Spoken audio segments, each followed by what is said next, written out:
Assalamualaikum warahmatullahi wabarakatuh. Baiklah, kita akan lanjutkan sidang kedua.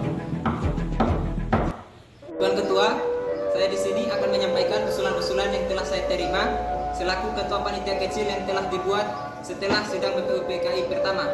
Usulan-usulan yang dapat saya terima adalah: 1. Usulan mengenai dasar negara. 2. Mengenai unifikasi atau federalisasi. 3. Mengenai keuangan. 4. Tentang agama dan negara. 5. Tentang pembelaan negara. 6. Tentang warga negara. 7. Tentang bentuk negara dan kepala negara. 8. Tentang daerah. Dan 9 adalah meminta merdeka yang selekas-lekasnya. Paduka Tuan Ketua, saya juga akan mengumumkan bahwa adanya tambahan anggota baru, yaitu anggota Fatah Hasan, Asikin Nata Negara, Suryo Hadi Jojo, Muhammad Nur, dan Abdul Kafar. Saya mohon dari tuan-tuan anggota sekalian, oleh karena itu kita menghadapi saat yang suci. Baiklah kita mengingat cipta supaya janganlah hati kita dipengaruhi oleh sesuatu hal yang tidak suci. Tetapi dengan segala keikhlasan menghadapi keputusan untuk negara yang akan didirikan dengan hati yang murni yang tidak terpengaruh oleh sesuatu maksud yang tidak suci. Oleh karena itu saya mohon kepada paduka-paduka sekalian, sekolah tuan-tuan menunduk di hadapan hadirat Allah Subhanahu wa taala untuk meminta doa.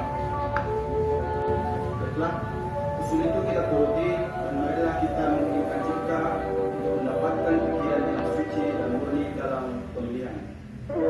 Bagi anggota yang muslim, mari kita membaca Al-Fatihah sebelum memulai persidangan BPUPKI yang kedua ini. Sedangkan yang non-muslim berdoa sesuai dengan keyakinannya masing-masing. Berdoa di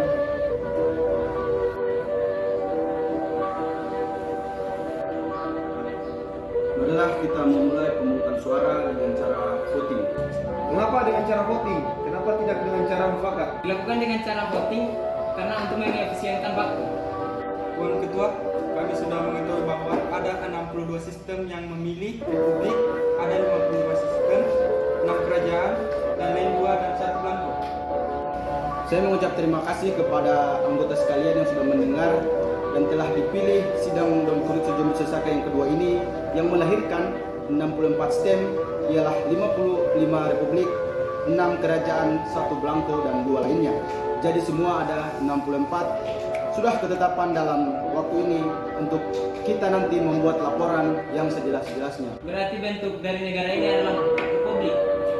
Republik yang kita ambil karena dengan suara terbanyak. Apabila bangsa Indonesia pada masa ini mempunyai ketinggian kehendak dan kemauan dan menjunjung tinggi apa yang angankan, hendaklah sanggup pula mengakui bahwa tanah Melayu itu sebagian dari tanah air kita. Tanah Papua itu sumber kekayaan kita. Janganlah sumber kekayaan yang diwariskan oleh nenek moyang kita hilang begitu saja. Oleh karena itu saya setuju bahwa menentukan batas halaman tanah air kita, hendaklah kita berpikir dengan sebaik-baiknya. Janganlah didasarkan pada soal apakah kita sanggup atau tidak sanggup, tetapi pula apakah akan timbul kesanggupan akan merdeka atau tidak.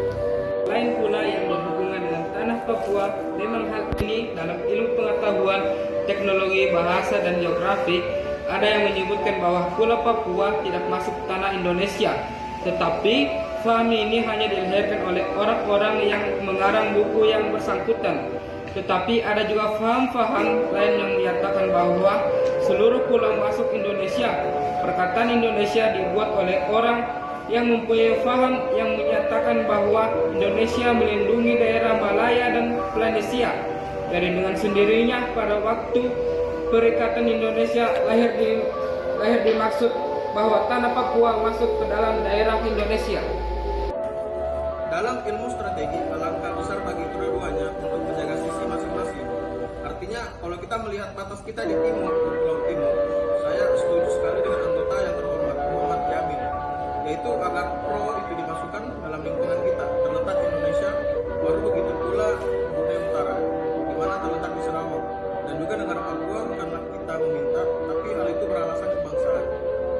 Kalau peperangan sudah berakhir dan kemenangan telah tercapai, kita dapat mengungkapkan aturan-aturan ini menjadi aturan yang sesuai dengan keadaan zaman pada waktu itu. Dengan permintaan Indonesia, merdeka ialah seluas Indonesia, Belanda dahulu jikalau kemenangan akhir tercapai dan ada permintaan yang nyata dari Malaya Selatan, Borneo Utara bahwa rakyat juga di situ ingin masuk ke lingkungan kita dengan mereka akan kita terima sebagai bangsa kita di dalam Indonesia merdeka. Paduka Tuan Ketua, Undang-Undang Dasar negara manapun tidak dapat dimengerti sungguh-sungguh. Maksudnya Undang-Undang Dasar dari suatu negara kita harus mempelajari juga. Bagaimana terjadinya teks itu harus diketahui keterangan-keterangannya dan juga harus diketahui dalam suasana apa teks itu dibikin dengan demikian.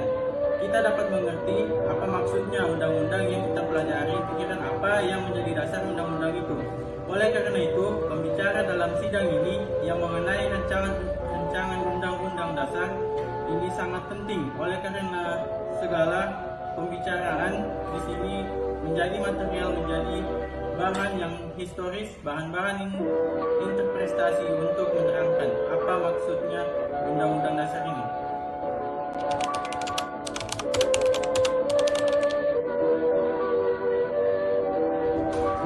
Sebelum rapat dimulai, saya dan Bung Hatta berencana menambahkan 9 orang anggota baru.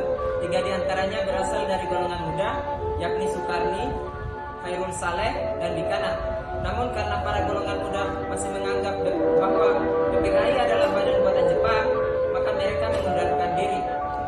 Oleh karena itu, 6 anggota baru kita yaitu Wiranata Kusuma, Ki Hajar Dewantara, Misra Kasiman Simendijo, Sayuti Melik, Mr. Iwa Kusuma Sumantri, dan Mr. Ahmad Subarjo. Ki Bagus Hadi Kusumo, Kiai Haji Wahid Hasim, Mr. Kasman, Singadi Medjo, dan Mr. Tengku Muhammad Hasan. Tolong kalian akan membahas kembali Piagam Jakarta, khususnya mengenai kalimat ketuhanan dengan kewajiban menjalankan syariat Islam bagi pemeluk-pemeluknya. Sebab kalimat ini telah menyebabkan pemeluk agama lain menjadi keberatan terhadap kalimat itu. Bagaimana dengan kalimat ketuhanan Indonesia? Baiklah, mari kita ke agenda kegiatan kita selanjutnya. Sekarang mari kita membahas pasal-pasal dalam rancangan Undang-Undang Dasar.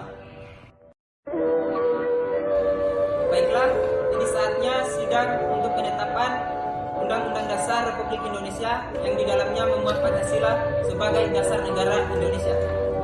Acara pertama dalam rapat ini yaitu pemilihan presiden. Apakah ada usulan dari para anggota mengenai pilihan presiden? Saya ingin mengajukan usulan. Menurut saya, pemilihan presiden sebaiknya dilakukan secara aklamasi. Saya mengajukan Insinyur Soekarno sebagai presiden dan Dr. Andus Muhammad Hatta sebagai wakil presiden. Apakah para hadirin semua setuju? Karena masih ada waktu, bagaimana kita lanjutkan dengan perundingan untuk membentuk sebuah komite nasional untuk membantu presiden selama majelis permusyawaratan rakyat dan Dewan Perwakilan Rakyat belum terbentuk. Bagaimana? Rapat ini ditutup. Saya minta tolong kepada 9 orang anggota baru yang bersedia untuk bertindak sebagai panitia kecil untuk membahas hal-hal yang meminta perhatian mendesak. Saya juga mohon kesediaan Oto Iskandar Dinata untuk bertindak sebagai pemimpin panitia kecil ini. Apakah Anda setuju? Baiklah, saya bersedia. Baiklah, rapat pada hari ini kita tutup. Rapat akan dilanjutkan pada tanggal 19 Agustus 1945 pukul 10 pagi di Gedung Chow Song Yin. Saya harap kehadiran para anggota dan ketetapan waktunya. Terima kasih.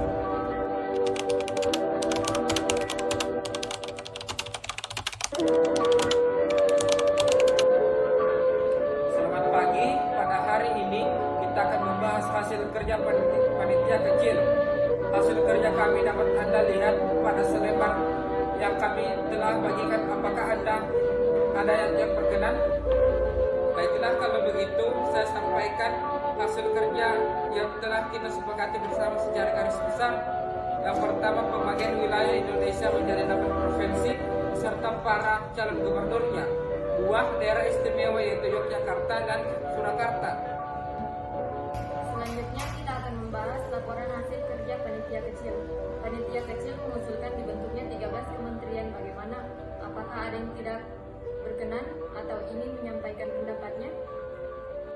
Bagaimana kalau kita membentuk 12 kementerian dengan 1 menteri negara? Itu akan lebih efisien. Baiklah, maka kita akan membentuk 12 kementerian dengan 1 menteri negara.